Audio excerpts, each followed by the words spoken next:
Salut YouTube! Eh ouais, je suis un revenant, ça fait 3 mois que j'ai pas sorti de vidéo et la raison c'est que j'étais en vacances, j'ai refait tout le branding de la chaîne, donc maintenant il y a une nouvelle identité graphique, j'ai créé le blog Code ta vie et j'ai écrit un e-book qui est totalement gratuit. C'est gratuit, va dans la description! Enfin bref, maintenant je suis de retour sur YouTube et je compte être très actif. Donc comme tu as pu le voir dans le titre de la vidéo, aujourd'hui on va voir le top 5 des langages de programmation à apprendre en 2019, plus un langage bonus que je te dévoilerai au cours de la vidéo. Allez, c'est parti!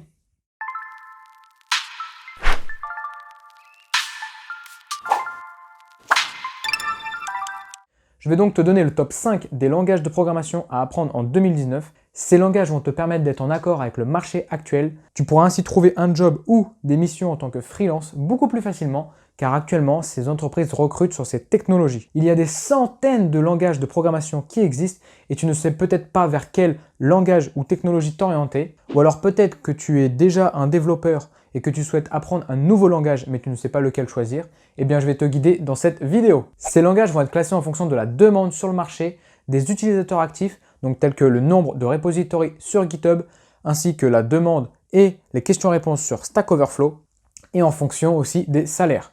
Allez, on commence le top 5. Et donc en 5e position, c'est le langage Swift. Swift fut créé par Apple en juin 2014. C'est un langage qui succède l'ancien langage de Apple qui était l'Objective-C.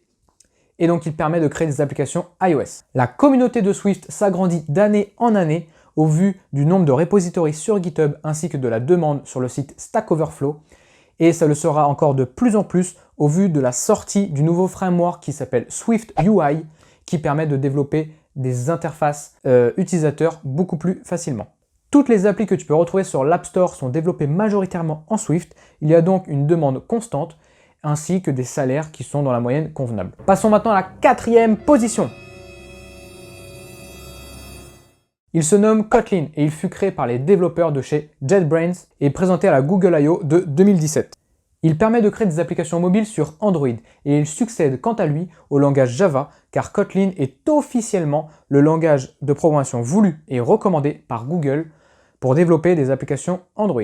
La demande sur le marché est aussi constante que pour le langage Swift. Ces deux langages sont des langages qui sont assez nichés, donc du coup les salaires sont dans la tranche haute du fait qu'il y ait moins de développeurs comparé au langage du web ou du logiciel par exemple.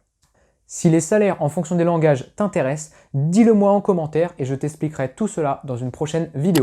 Et au passage, n'oublie pas de t'abonner pour ne rater aucune vidéo. La majorité des applications sur le Play Store ne sont pas développées en Kotlin car le langage est très récent, donc datant de 2017. Et en plus, on a le choix de choisir entre Java ou Kotlin lorsqu'on démarre un nouveau projet sur Android. Mais de nombreuses entreprises ont fait le pas et sont passées sur ce langage comme Uber, Pinterest, Netflix, Amazon ou encore Trello par exemple, etc. On passe maintenant au top 3. Alors en 3e position, je viens de le dire juste avant, c'est le langage Java. Java est un vieux langage créé par Oracle en 1995. C'est un langage qui peut fonctionner sur à peu près n'importe quelle machine et c'est un langage de base pour commencer à apprendre la programmation et surtout la programmation orientée objet. Il permet principalement de faire des logiciels, mais on peut aussi s'en servir pour faire des sites web avec Java 2E ou Java EE ou des applications mobiles avec Android. Java est un classique et il est largement utilisé dans de nombreuses entreprises, que ce soit des grosses comme des petites. Malgré le fait qu'il ait une baisse de popularité depuis ces 2 dernières années, Java reste une valeur sûre et c'est le langage le plus demandé sur le marché actuellement en 2019. Quant au salaire, il est en revanche dans la moyenne. Ce n'est pas surprenant car la main d'œuvre est assez courante dans ce domaine. Attention, qui va être en 2e position, Python!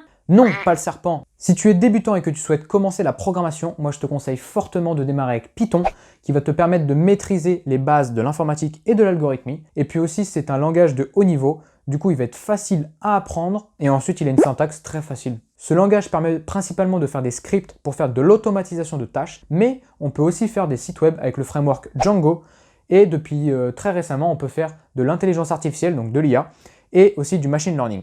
Python monte encore aujourd'hui en popularité. Il est en forte demande en ce moment. Il y a beaucoup de possibilités pour les développeurs Python, malgré que tu ne feras pas fortune avec ce langage, sauf dans les secteurs de l'IA et du machine learning. Et enfin, le number 1, JavaScript. JavaScript était encore récemment qu'un simple langage de script destiné au développement web, mais depuis peu, il y a une forte popularité qui s'est faite autour de JavaScript et de nombreux langages et frameworks ont été développés autour de ce langage. Jeff Atwood, un des fondateurs du site Stack Overflow, disait « N'importe quelle application pouvant être écrite en JavaScript sera écrite en JavaScript ».